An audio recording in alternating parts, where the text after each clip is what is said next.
हम नाराज बिराज होने वाले लोग नहीं है, हम लोग लड़ने वाले लोग हैं। सरकार बनाने में हमारी तरफ से कोई भी रुकावट, कोई भी अड़चन, कोई भी कुछ भी किसी भी तरह का अड़ंगा नहीं है। महाराष्ट्र के सीएम के तौर पर देवेंद्र फडणवीस का नाम लगभग फाइनल हो चुका है, क्योंकि एकनाथ शिंदे के सरेंडर के बाद फडणवीस का रास्ता साफ हो गया। हालांकि अभी औपचारिक ऐलान होना बाकी है। अब तक सीएम बनने का सपना देख रहे शिंदे को फडणवीस ने कैसे मात दे दी, ये सवाल हर किसी के मन में है, क्योंकि चुनाव की शुरुआत से ही शिंदे को लगभग 100% इस बात पर पूरा भरोसा था कि सीएम तो वही बनेंगे, क्योंकि शिंदे को अपनी राजनीतिक ताकत का एहसास था। लेकिन वो शायद बीजेपी की मजबूत स्थिति को भांप नहीं पाए। ऐसा भी हो सकता है कि शायद शिंदे को ऐसा लग रहा था कि महाराष्ट्र में बीजेपी को 70-80 से ज्यादा सीटें नहीं मिल पाएंगी, जिससे बीजेपी को उनके साथ ही सरकार बनाने को मजबूर होना पड़ेगा और थोड़ी बहुत सीटों के लिए अजीत पवार की एनसीपी का साथ काफी था।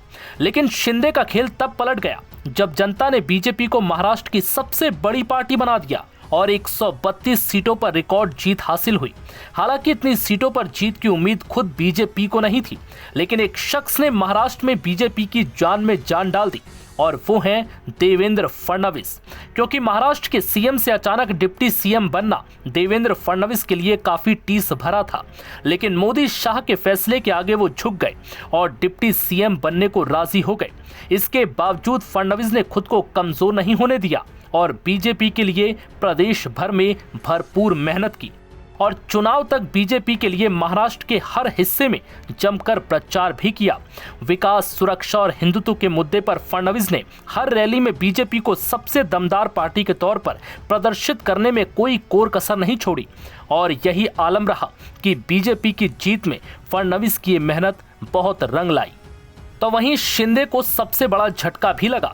चुनाव नतीजों के बाद देवेंद्र फडणवीस की मां ने भी इस बात का खुलासा किया था कि मेरे बेटे ने इस बार चुनाव में बीजेपी को जिताने के लिए खाने पीने की परवाह नहीं की, ना ही दिन देखा और ना ही रात। वो सिर्फ बीजेपी के लिए प्रचार करता रहा। ऐसे में फडणवीस का सीएम बनना तो तय है। अरे वाह, मैंने बताया ना 24/7 उसकी मेहनत चल रही थी। कुछ भी नहीं, खाने की तरफ ध्यान नहीं, सोने की तरफ ध्यान नहीं, कुछ नहीं, सिर्फ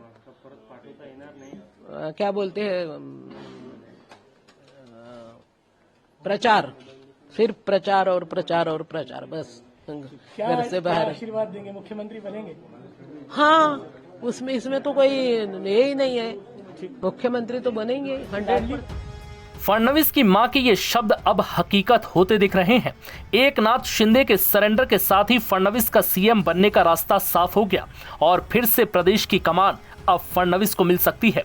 हालांकि अभी औपचारिक ऐलान होना बाकी है, लेकिन ये साफ है कि सीएम तो फडणवीस ही बनेंगे। अब सूत्रों के हवाले से खबर है कि फडणवीस 2 दिसंबर को सीएम पद की शपथ ले सकते हैं। उनका शपथ ग्रहण मुंबई के वानखेड़ा स्टेडियम में होगा। शपथ ग्रहण में पीएम नरेंद्र मोदी, अमित शाह समेत केंद्र सरकार के मंत्री, एनडीए के सभी मुख्यमंत्री, उप मुख्यमंत्री और बड़े व्यवसायियों को भी शपथ ग्रहण में बुलाया जाएगा।